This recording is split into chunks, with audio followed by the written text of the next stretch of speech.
iPad sucks. That's the title of this video. So let me say it again. iPad sucks! When I was a freshman in college, I saw people taking notes on iPads during class, and at first, I thought they were just showing off or trying a shiny new gadget. But as I saw them in almost every class, I also got curious. So I decided to try it for myself, and using an iPad for the first time was sensational. My backpack got much lighter because I don't need to carry around a bunch of textbooks but just iPad, and all the class notes were in one place, and you can do so many things on iPad. So iPad was good for a while, until I graduated. If you're watching this, I'm not sure if you already have an iPad or consider buying one, or you're just watching me complaining about iPad, but I have 3 reasons why I think iPad sucks. And after hearing 3 reasons, you're gonna have to agree with me. Okay?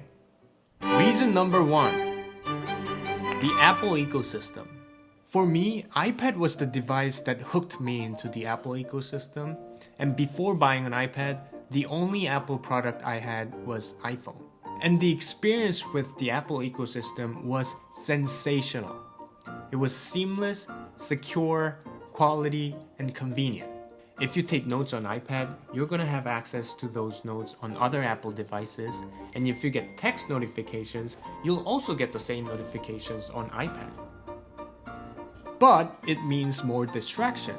Whenever you try to focus on something, like your deadline is coming up, your homework is due tomorrow, or whatever, it's gonna be really hard to stay focused because you have notifications on iPad and also the same notifications from the phone and MacBook and bunch of other apps. Yeah, you can turn on Do Not Disturb, but it's easier said than done. Just like when you're in a Zoom class or meeting, you're on a bunch of different things. You could be Googling something, or you could be watching something on Netflix or YouTube. Something similar happens whenever you try to get things done using an iPad. An Apple ecosystem is not compatible with non-Apple products. It's like building a wall around yourself that only allows Apple products, but not non-Apple stuff. Even when some of the options are cheaper and better, because it's not Apple, you probably wouldn't want to buy it. And it's like a swamp. The more Apple products you buy and own, the harder it gets to get out of the Apple ecosystem and buy non-Apple products. And like I said, before buying an iPad, the only Apple product I had was iPhone.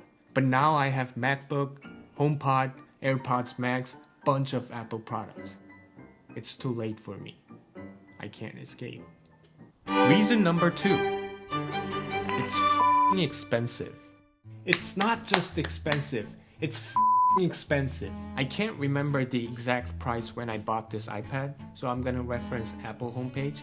So this one is M1 iPad Pro 11 inch, and this one cost me $1,000. And this little thingy, this Apple Pencil, cost me $130. And this cover is $80. $80 for this cover. And after using iPad for a while, I thought, oh, maybe I could replace the laptop with my iPad. So I bought this Magic Keyboard, and this one cost me $300. And I also bought a bunch of miscellaneous stuff like a pouch to carry around and a screen protector that feels like paper. So I think I spent at least $1,500. And whether you buy iPad Pro, Mini, Air, or regular iPad, you're gonna spend at least $500 in total. And because it's so expensive, I have to be constantly careful every time I use it, as if I'm carrying around a baby. Reason number 3. It's just a big phone.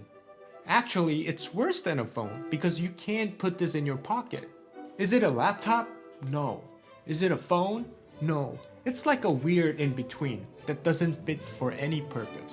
Like I said, iPad can do so much, but just because I can doesn't mean I would. It's overpowered for casual stuff and underwhelming for professional work, unlike its name.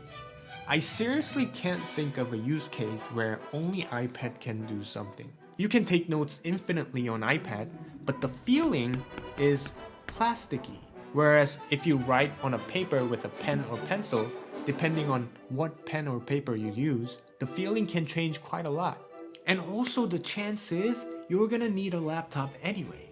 Editing videos or photos on iPad, it can do it, but when you try to be more specific or professional, it gets tricky, and when you try to pull in some plugins, it gives me so much headaches. And using Microsoft on iPad is just annoying. And multitasking sucks too. And let's say despite all that, you decided to replace laptop with iPad.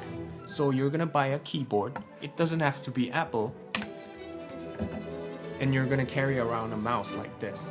Then the weight is literally the same as laptop or heavier. So what's the point? Why would you deal with hassle? Well, you can say, yo, why don't you just sell it? Well, I can, but I won't, because I'm loyal to Apple. I know in many cases, you just want iPad more than you need it, because I was like that. So no matter what people say shit about iPad, you're still gonna wanna buy it. And it's only after buying it and using it for a while that you realize, oh, all I do on iPad is just watching YouTube. Unless you're 1% where iPad meets your very specific needs, like using a LiDAR sensor or a good camera on a tablet for some reason, you're just gonna buy an expensive toy. If you bought iPad for a toy, then that's good.